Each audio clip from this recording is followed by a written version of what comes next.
Hey guys, and welcome back to the Podcaster's Journey. My name is Caleb, and I'm your host and your guide on this journey of creating podcasts that cut through the noise. Hey, in this set or string of episodes, we're going to be moving into kind of the entrepreneur side of things and just talking about the theme of laying the foundations. That's kind of what we're focusing on. In this specific episode, I am super excited for a couple of reasons. One of them is it's my first time interviewing anybody and having somebody onto the show in that way. And the second reason is because it's with my business coach, Matthew Chenard. Matt and I have been working together for 3 or 4 months now. It's been a real blessing to me, personally, professionally, and just growing in my mindset. And so I'm just thankful that Matt is able and willing to come on and share some of his experience going through an uncertain time during the lockdowns, during COVID, and what that looked like for his business. He has a gym and they went through that. They were on track to just have the best year they'd ever had, really, right before this, and then everything came crashing down. And kind of, we're talking today about uncertainty in business, or just in any venture in life. And Matt shares with us kind of the principles and the mindsets that kind of helped get him through that time. So I'm excited to have him coming on and sharing, and thank you guys for being here and listening. Without further ado, let's dive into the interview with Matt. All right. Well, welcome to the podcast, Matt. I'm excited to have you here today. So let's jump in. We're talking today about kind of laying the foundations in business or in entrepreneurship. And this episode is dealing with uncertainty in business. And so when I was going through and writing out the script and the outline for season 1, and I came across this one, I was like, man, Matt's story would fit perfectly here. Just from what you've shared on social media. And I was like, I would love to get to know that a little bit more in person. I'm happy to share my business struggles, and hopefully someone can benefit from it. Yeah. I'm sorry you had to go through that, but on the bright side, let's make something good out of it. So, yeah, absolutely. Yeah. So let's paint a clear picture for everybody where your business was kind of in November or December of 2019. You can be as detailed as you want, like clients, employees, size, that sort of stuff, kind of confidence in the future. Kind of where are you at in late 2019? 2019, I still vividly remember it. So I'm from Alberta, Canada. So our team for the gym had just got back from a retreat weekend in Canmore, Alberta. Amazing mountains, amazing place. We were on fire. We were ready to tackle this next year. We had just had a record month for revenue in our business. And we were on track to be a 7-figure gym, which is a difficult thing to do. It's a difficult thing for micro gyms to hit that number. So we were on track for that. And then the next day, we got news that was 2 days after. But I saw the writing on the wall, seeing what's happening in the rest of the world, that, hey, we're going to get closed down. So we got closed down. And just like everyone else, we thought, hey, it's going to be 2 weeks, flatten the curve. We're going to be back in the gym in 2 weeks. I don't know how long the first one was, probably months. And we opened back up, got closed down again, opened back up 5 times over. That whole time we couldn't use our gym that we're paying rent for 7 months. Expenses don't go away. Yes, there are some subsidies, there was some help from the government, but it didn't even touch the expenses that we had built up, or the expense rate that we had built up to build the business to that point. Over those years, we were at 239 members, I think, roughly at that point. Throughout the time, we went down to 80 members at the lowest point, and our revenue was halved for a good portion of those 3 years. So all this time, like closing, opening, closing, was 3 years. It seems like kind of all of a blur, but about 3 years, and we hovered between a 50% loss in gross revenue month to month. Wow.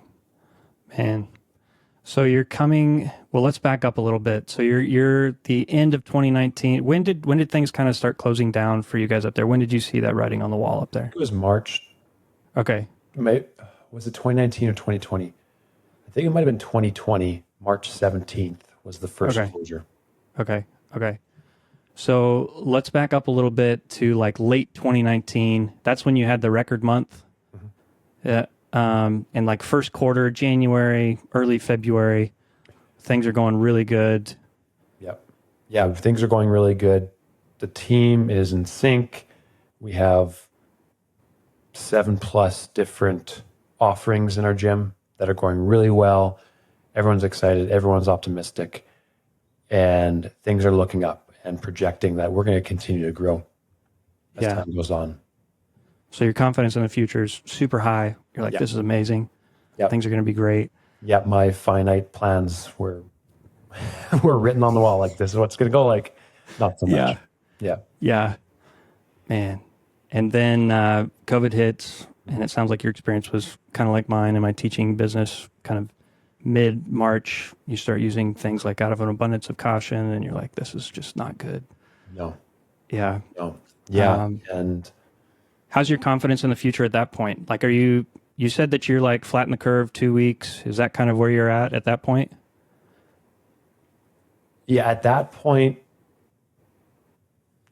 you believe, so whatever anyone believes of how people handled it or not, I know that gyms, regardless of the sickness, people being physically fit is good. Mm-hmm. So we should have been deemed an essential service, but we were not. Yeah. So Walmart's, liquor stores, bars could stay open. For sure, bars or liquor stores. I don't know about bars. I think they got closed down too. So seeing all this and knowing, hey, we need to be there, not only for the physical fitness, but the mental. Like the mental part of being isolated, the mental part of not being in community, that affects someone's physical health too. Yeah. So at the start, the question you asked, I'll answer that more specifically. I didn't see why we would be closed for a really long time. But let's say 3 months, 4 months, 5 months, 6 months, 1 year, the mindset had to shift for myself and everyone else in the business and saying, I don't know.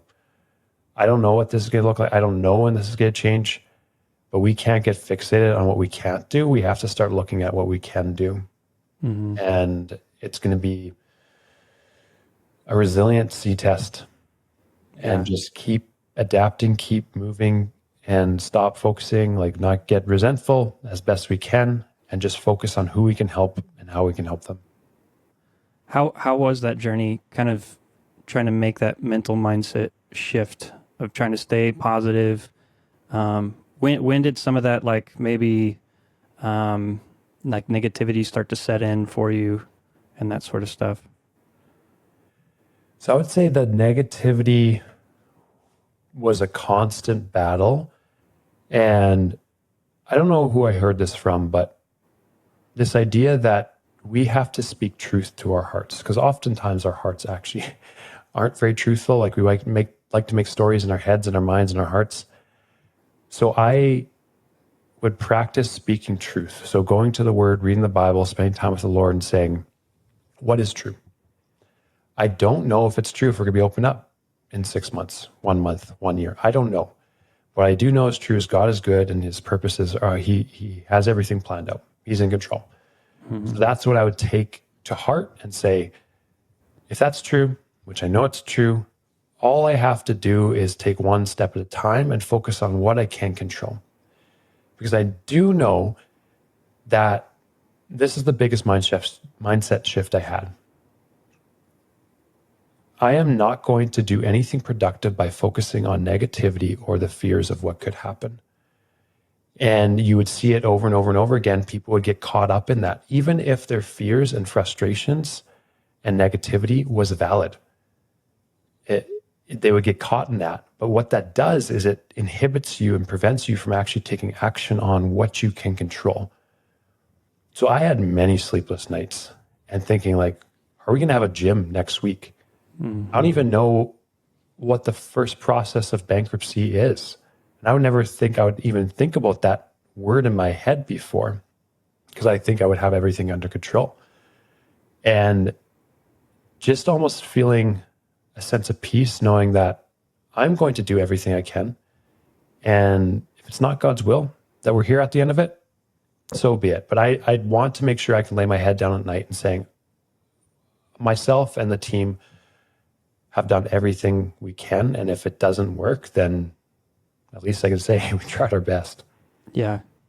Yeah. Yeah. And that was my next question, kind of leading into it, was let's talk about a little faith and like where your relationship with God was. It sounds like it was in a pretty positive place and it was kind of an anchor for you in those times. Would that be accurate? Yeah. So I've been a Christian my whole life. But I don't think I really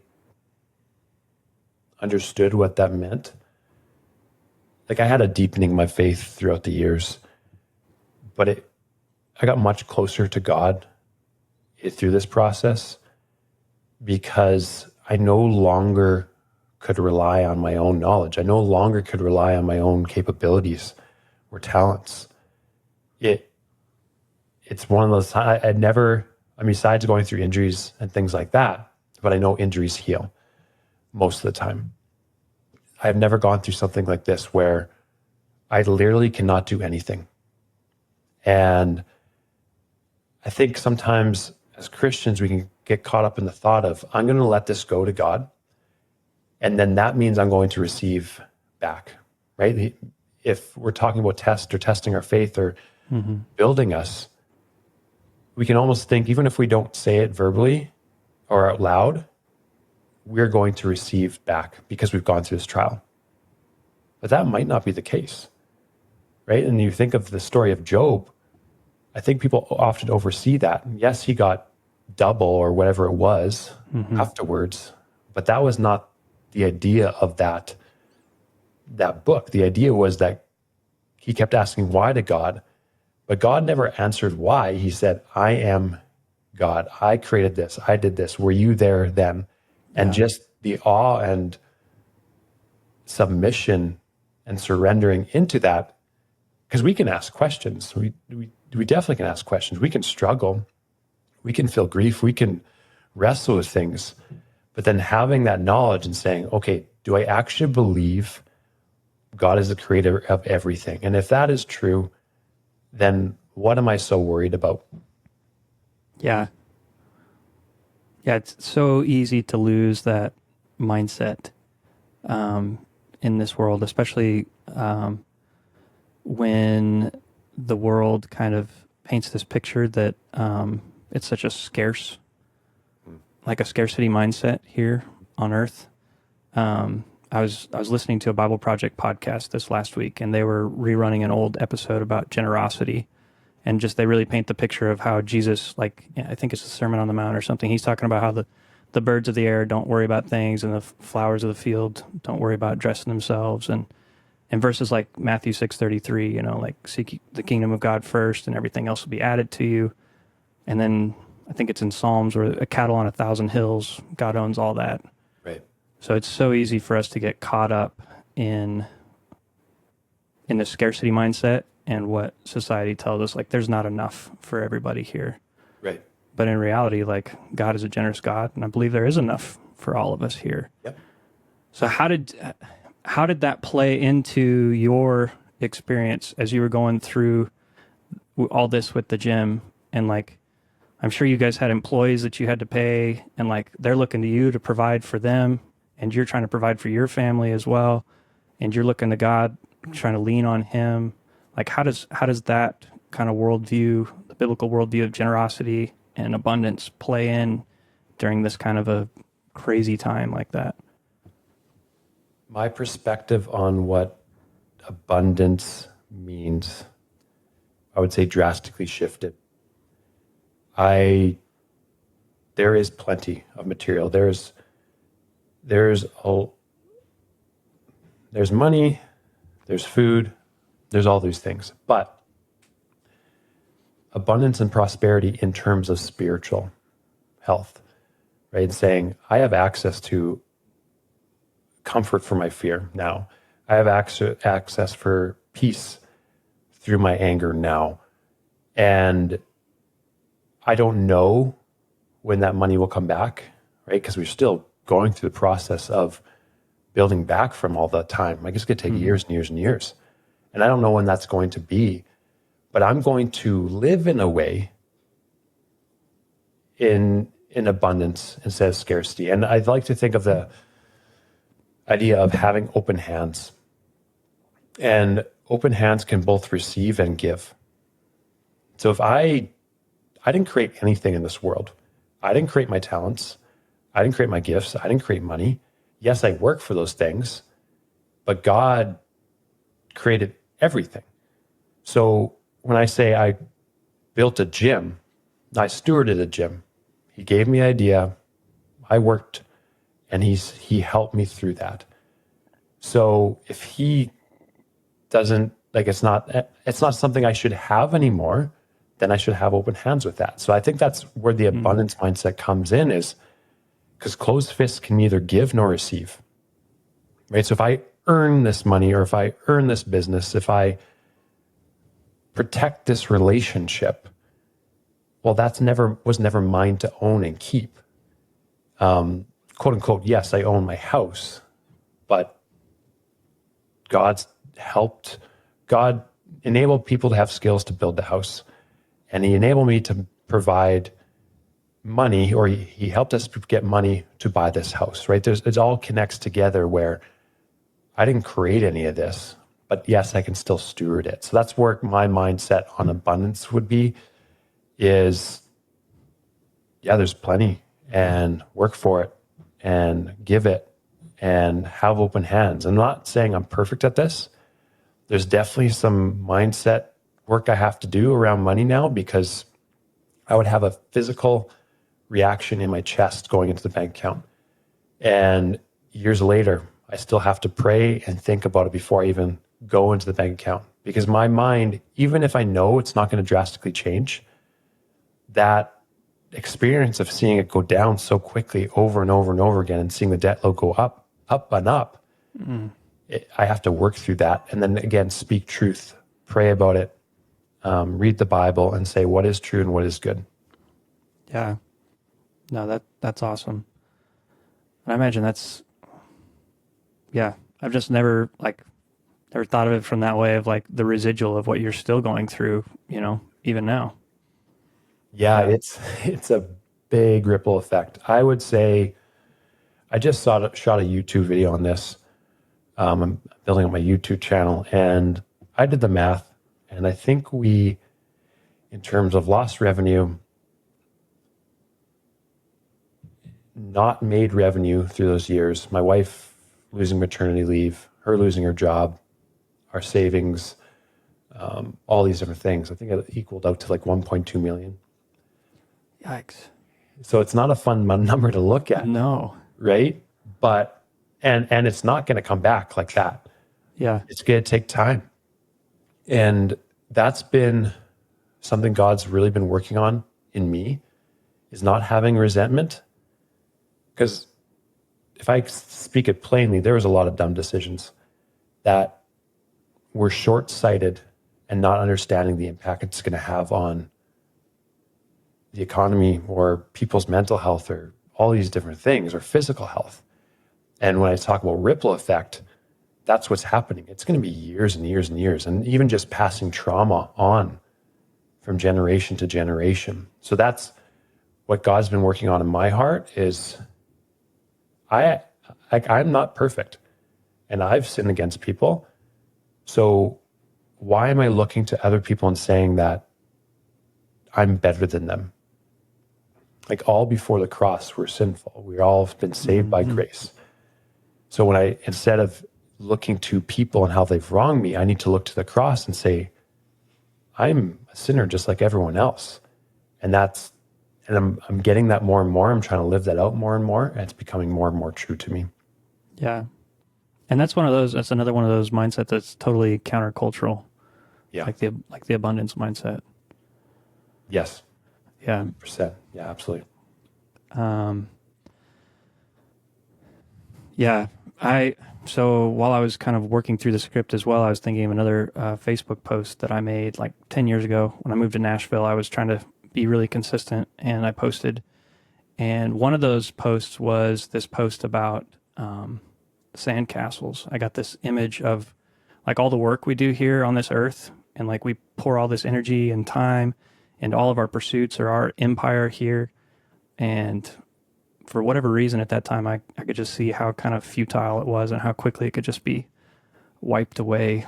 And just kind of felt like maybe God imploring me to like, hey, let's partner on something that would last forever, Right. for eternity, rather than just building something that's going to crumble and be gone really quickly. And like that leads me to with your gym name. I noticed as I was putting this together, named Greater Purpose. I didn't know if that if that has any kind of correlation or what the history behind the name is. Yeah, it definitely is attached. Definitely knew what we were doing when we called it Greater Purpose. I think like we kind of compartmentalize these things and say, in the business world, it is good. It's a great business principle to build your business on a purpose, not just a mission, right? A mission is important for guiding everyone's actions. A purpose is important for keeping people rooted and focused on why we're here. So when we are going through this crazy time between 2020 and 2023, whatever it was, there was a moment where we had really serious conversations about just selling everything, like selling the equipment and just stopping. And that would have been a lot easier to do. But then I remembered the purpose of this business. The purpose of this business is not simply to make money. It has to make money to be alive. Like it's profit is the lifeblood of a business. And we did not have that at that point. Mm-hmm. But I had a realization, no, people are going to need this once this is all done. People need this now. You can't, just because there's a truth and you don't like it, that you have to work on your physical fitness, doesn't make it any less true. There's laws of this world, universal laws, that you can't break them. You break yourself against them. So to steward your mind and your body and take care of it is important, or else you'll get sick. The manifestation is physical sickness of not prioritizing your health and fitness. So that was the epiphany I had, is the purpose, and tying back to the greater purpose. Okay, what is the purpose beyond just profiting, beyond just being successful as a business? It's to provide a place to work for my employees. And it's to provide a place where people can become healthy and fit, feel welcome, be in community, and over time, God willing, come to know Him without us preaching at the front. And we have subtle things like that in our gym. Like we have a prayer board. We're named Greater Purpose. If we have events, I pray before it. And then also knowing that we as human beings are built for a greater purpose than just our day-to-day lives. We're given these giftings. We're given things to steward. And I think it's common grace, or basically like even if you're not a Christian or not a believer, you've been given gifts. And there's a purpose, there's a mission bigger than just how well you do in your job. So that is the idea behind the name Greater Purpose. Is yes, we're facilitating health, fitness, personal training, group coaching to people to get them healthier and fitter, but there's a bigger purpose behind that. Yeah. How is that received well in your area of Canada? Is Canada, I guess the better question would be, is Canada more like post-Christianity, kind of like Europe, or is it similar to like, or even like maybe parts of the United States that are more secular? I would say we're in a small town in Camrose. So I would say we'd have more Christian values than the bigger centers. And when I say bigger centers, it's not huge centers like Edmonton or Calgary. They would be more, I guess, secular or progressive in those ways. Mm-hmm. So we've never had anyone complain. Yeah. And like I was saying before, it's not like we push it at anyone. I've prayed for people, but it's been in more intimate settings where we're not in front of everyone in a class.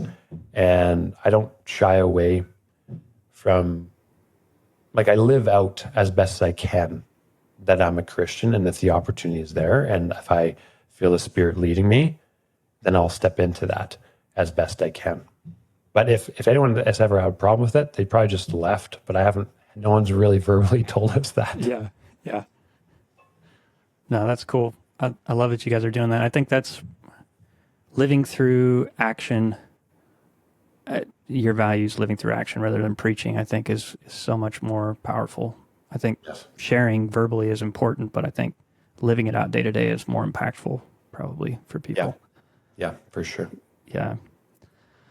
So I was listening to your podcast, one episode as I was preparing for this, The Lifestyle Engineer. And in episode 22, you were talking about a blueprint for balancing entrepreneurship and personal life. And it sounds like some of those systems that you've kind of set up, maybe during COVID or before, along with your faith, allowed you to kind of lean on those. Can you walk me through some of the systems or, some of the systems that you had in place that helped kind of ease maybe some of the burden? Yeah, I would love to. So I guess coined something I would call the Fit 5 investing system well before all those closures or before 2020. So what the Fit 5 investing system is, it's this visual of 5 different investing accounts you have in your life: mental, physical, spiritual, relational, and professional. Now, we commonly think of financial when we think of investing. So if I invest into an investing vehicle, like a stock, I get 10%, I'm going to get a return on that. It's going to compound, right? Put a penny in and it compounds over year. It's going to compound into something. And vice versa, if I accumulate debt and there's interest on it and I don't pay it back, it's going to compound and it's going to be huge in the future. So that's when I talk about in the investing system, I've kind of seen that there's a lot of similarities in life. So let's talk about relationships. I know we're going to have a more thriving relationship if I make regular, consistent deposits into my wife's life. If I love her with her love languages, which are acts of service and gifts predominantly, and I'm not perfect at that, but let's say I was really consistent at that and did that almost consistently every single day. That's going to build into something. That's going to build into emotional intimacy. It's going to build into trust. It's going to build into a strong foundation. Whereas if, let's say, I have a lump sum of taking her on a grand vacation once a year, that's fun. That's great. It's exciting. But that doesn't necessarily equate to deep intimacy. It's those daily deposits. And same thing physically. Okay, if I work out 30 days straight, get amazing results, but then I quit for 2 months, I do that again. I keep doing that back and forth. I'm going to get results, but I'm not going to maintain it. Whereas if someone was to go to the gym 3 times a week consistently for 5 years, they're going to have way better results. And if someone doesn't work out at all, they haven't made any of those investments, because we have to remember, inaction is still inaction. Not investing is still investing in something. You're investing in inaction. So the investment of inaction, speaking physically, is that I'm going to get sick. I need to eat fairly well. I need to exercise consistently, or the byproduct's going to be sickness. And then what happens is we often look for acute interventions for these chronic problems, when chronic problems require chronic solutions. And that's where the gym comes into play. So now you asked about how this plays in during all this time. Okay, so if I know that these investments equate to who I am in the future, what my outcome looks to an extent, right? Can't control everything. I kind of spoke to that. If I know that if I consistently work out 5 days a week, for example, or 4 days a week, whatever it is, I'm going to be pretty physically healthy and fit for the rest of my life, barring there's nothing crazy that happens. And if I do the same thing in my business, right? If I consistently connect with people, if I invest in education consistently through the week, if I build marketing collateral consistently through the week, if I get better at sales, that's going to compound into something in the future. Whereas I could just focus on the instant gratification and say, I'm going to use this tactic for marketing or sales, and I might get a quick influx of cash. But that didn't build the foundation. Just like if I worked out 30 days in a row and I might get results really quickly, but I actually hurt myself, then I have to take a break and I'm way further behind the ball. So that's why we're thinking about consistent deposits, and then you build out what I would call inconsistent investments or habits or deposits for these other parts of life. So you build a goal, you say, I want to get my business revenue to $1 million. We're currently at 6 figures somewhere. What are the handles I need to move in my business, whether it's marketing, sales, leadership, cash flow, operations, and overhead? What do I need to focus on? And what are the action steps I need to take and the rest of my team need to take, those deposits, that it no longer is a guessing game. It's, hey, let's just make sure we're taking consistent action, and eventually it's going to lead to this outcome. That's awesome. When did you coin the Fit 5? I think it must have been between 6 and 7 years ago. And yeah, I think between 6 and 7 years ago. So like a year or two before COVID kind of rattled you guys' cage. Yeah. Yeah. Would you say that's probably like, outside of faith, probably like one of the biggest things that kind of was an anchoring point for you guys, or a system that you could fall back onto as you were going through that time? Yeah. Yeah. I like to think of principles, because principles are few and methods are many. There's a saying like that. Mm-hmm. So whoever's listening, I encourage you to start to think about what are principles behind the methods. If you understand these principles, so let's say a principle is compounding interest. That doesn't just apply to money, it applies to other habits in your life. Let's say, and then that principle of, I take that principle into my relationship, I take that principle into my business.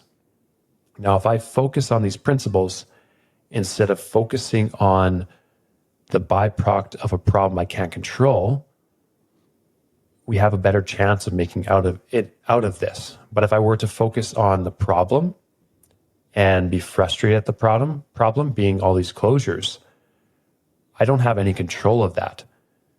So this system then helps you think about, what actions can I take? So when you get overwhelmed, and I'm leaning that more and more, overwhelmed, worried, scared, pray, read the truth, read the word, speak it to your heart, and then list out actions you can take. And that's it. And don't get overconsumed by the fear and the problems. Get more focused on the actions you can take that could lead to something positive. Yeah. No, I appreciate that. You're always, as we've been working together with the coaching program, you've always pointed me back towards, the principles and what's deeper under that. I've always tend to ask the question, like, what's the method? How do I, where do I need to focus my attention? And I appreciate that you've always pointed back and been like, it's great to think that way, but let's go a little deeper and dive in further, right, and figure out what's underneath all of that.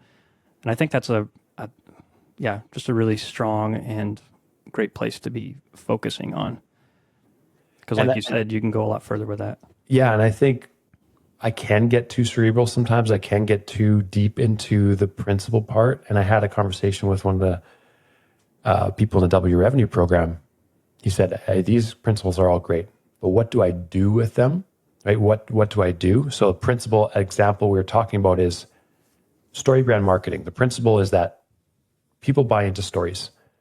You're selling the hero. You're not the hero as the brand or the business. Your customer is the hero. The hero is facing problems, internal, philosophical, and external. You as the business owner, you're actually the guide. And then you have a solution, which is your service or product. all your person wants is to know, hey, this person, this guide has been through this before. They understand it deeply, and they have a service and product and a really easy to understand plan that's going to help me get to the outcome that I want, help me change as a person. So that is a principle.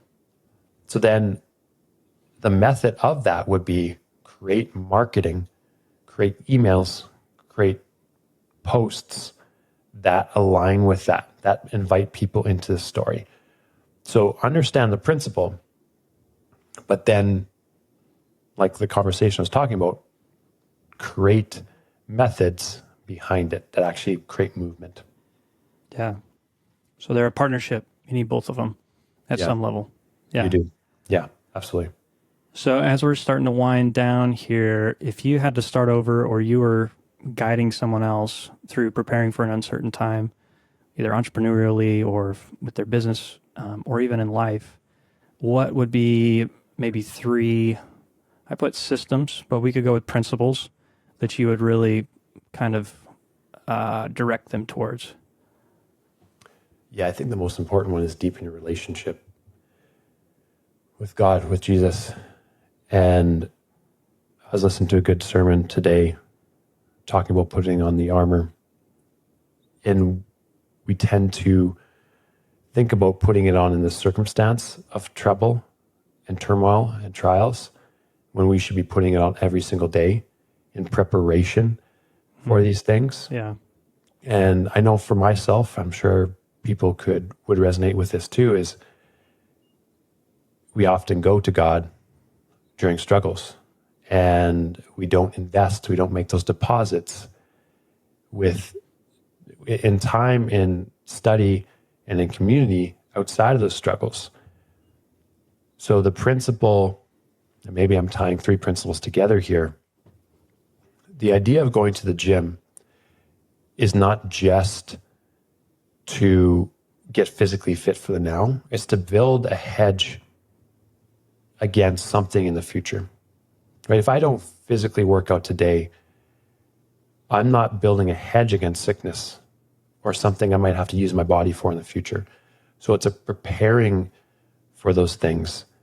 And another principle would be to proactively begin to store up, money in case of these things. So there's something in the program that I teach. It's a 5 checkings account. And it's a way of categorizing your finances to make sure that you have when these things happen. We had some, but by the grace of God, people lent to us and they helped us through this. But it would be really nice not to have to rely on people and continue to have to pay off these debts now. And one more principle, anchor. And I use anchor as a definition of purpose. I don't actually believe that people, maybe to an extent, that people are born more mentally tough than others. But if you really look through these stories of transformation or people overcoming the odds or these movies or whatever, what is the most common denominator? They have something of purpose and value behind them, giving them weight. So there's a major difference between someone relying on motivation and novelty and excitement versus someone who's deeply attached to a why, right? Just like the moment I said during all those closures, I was looking at everything we're losing. It was not until I attached myself to the purpose, the anchor of why we're a business, that we were able to continue to push forward. And that's what keeps you going. And I think of it as momentum. You're building momentum, you're pushing forward. And when something has momentum, it's a lot more difficult for external friction to slow it down. Physics. What's in motion will stay in motion. Yeah, there you go. Physics. It's the one science I actually enjoyed in school. It's same. That's a fun one. Yeah, because it's so applicable across many different things. Yeah, 100%. Absolutely. Yeah. All right. Well, Matt, to send us off here today, final question. Did any of these experiences that you had during this chapter, I don't know when you started coaching on the business side, so I'm wondering if what you went through kind of fostered kind of what you're doing now with double your revenue, and some of the other coaching programs that you're doing, or was that kind of already in the works and in the vision before this all happened? Yeah, I started purpose coaching before, but I was purpose coaching business owners. So technically, I've been business coaching for 4 to 5 years. But I really got invested about 3 years ago in the business side. And my big thing when I coach business owners is I want to make owners successful. I want to help them be successful. But I don't want to do it at the sacrifice of them to do it at the sacrifice of other important things of life. Time is your most valuable asset. How many times have we heard that really successful millionaires, billionaires, whatever it may be, on their deathbed, when you ask them, what do you regret? Or what would you like to have done more? They said, I wish I spent more time here. I wish I had more time here. I wish I enjoyed this more. So there's nothing wrong with success. There's nothing wrong with the pursuit of excellence. But if it's at the sacrifice of these important things like your health, time with your family, your spiritual fitness, it's not worth it. It just, like I was more tentative with that before. It's like, it's maybe not worth it. No, it's not. It's not worth it. And we need to be able to have the foresight of that and say, if you grow a business so successful that you rob all the time with your family, then what are you doing it for? What is the purpose? And that's what I really focus on and want to help people with, is work as little as they want and still pursue their entrepreneurial passions. Yeah. And I can attest that's one of the things that drew me to the program. I mean, along with the Christian values and kind of having that in place as well, that was a big piece. But the other piece was, how do I get my life back instead of, just working mindlessly and not even enjoying life? Because you're right. After you do it for a few years, it's like, why am I doing all this? Because I don't get to enjoy anything I get out of it. So, yeah, and I think you touched on, I'll just kind of close with this. Really, I think we really need to think of what retirement is. And there's nothing wrong with retirement. But let's say you utilize your skills, your giftings, you nurture them, you get good at it, and maybe it's a slow progression. Maybe it's a slow build. But maybe it takes 5-6 years to actually build something sustainable. But you've developed it so you only need to invest a couple hours a day into it at most. What does your life look like at 60, 70, 80? It's actually not something you want to retire from. So the idea is you're not pursuing this outcome of freedom later. You're pursuing the freedom in the now, and also utilizing and gaining energy from your work, because it definitely is possible. You don't have to hate your job. You don't have to hate your business.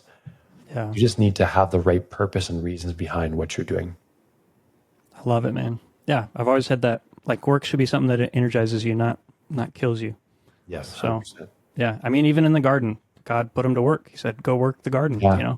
So We're it made wasn't to work. even in like heaven before the fall in Eden. It wasn't like sitting on clouds and just hanging out. Like, No. there was work to be done, and they enjoyed it.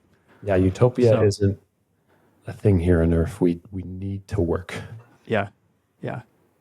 Well, cool. Well, thank you, Matt. I appreciate your time today and all the wisdom that you've shared with us. So thank you, and thank you for being open and sharing. Thanks, Caleb. It's been a pleasure. Yeah.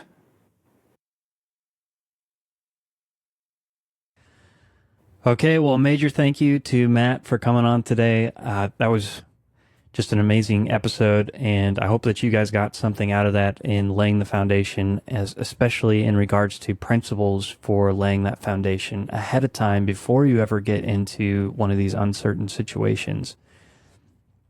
The part that really drove home for me was there at the end, when I asked him what principles that he would share with people. And man, the big one, having that relationship with God, that is going to carry you through many, many storms in your life. So if you don't have that, I want to invite you to seek that out. And And like Matt was saying in the interview as well, like putting on the armor of God and seeking that out ahead of time. A lot of times there's tons of stories where people aren't Christians until I heard a lot growing up anyway, until they're in a foxhole in the middle of war, and then suddenly everybody's believes in God. So just that mindset of, kind of figuring that out ahead of time. And the other one that stuck out to me was where he talked about having an anchor and a purpose that kind of drives everything forward.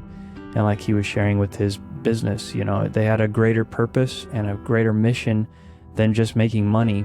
And he said in the interview, it would have been a lot easier just to quit and to walk away, but they had a greater purpose to be there. And that's some major things that carried them through the really challenging times that they went through during all the lockdowns.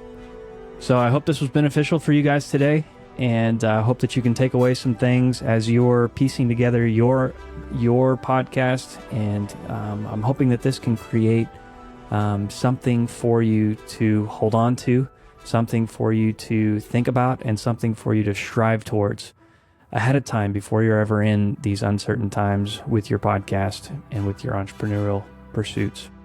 So that's it for today.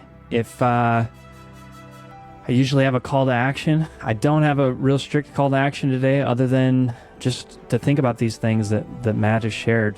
And also, if you would like to have a conversation about them, I want to invite you to come over to the Facebook group and start a conversation with me there. So until next time, happy podcasting, guys.